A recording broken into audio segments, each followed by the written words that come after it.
Yang bicara tentang hilirisasi Pak Prabowo lebih banyak.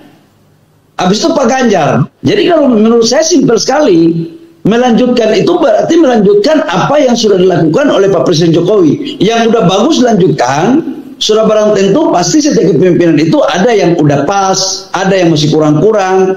Nah yang kurang bagusnya perlu kita poles, apalagi persoalan ekonomi. Jadi menurut saya ke depan siapa yang akan memenangkan Pilpres ini juga terkait dengan figur Wapres. Karena ke depan kan kita bicaranya kan visinya visi ekonomi. Penciptaan lapangan pekerjaan, hilirisasi, ya bagaimana nilai tambah. Ini tidak akan bisa kita hindari. Apalagi sekarang kita bicara tentang G20, kita bicara tentang KTT ASEAN, itu selalu berbicara tidak lepas dari persoalan ekonomi. Siapa capres yang selalu menyampaikan pikiran, pandangan, dan programnya yang inheren dengan apa yang ada Pak Presiden Jokowi. Nah itu salah satu contoh. Capres siapa yang bicara tentang IKN?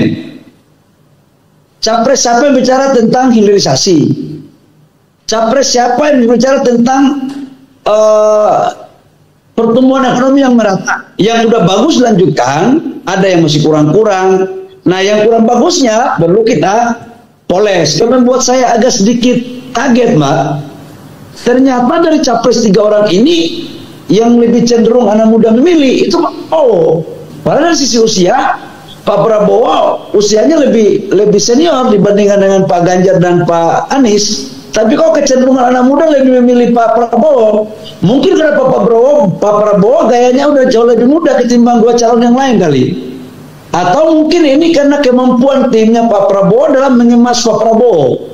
Dan memang kalau kita lihat, gaya Pak Prabowo sekarang itu udah berubah sekali. Yang dari dulunya yang ya seperti contoh pemimpin militer. Selanjutnya.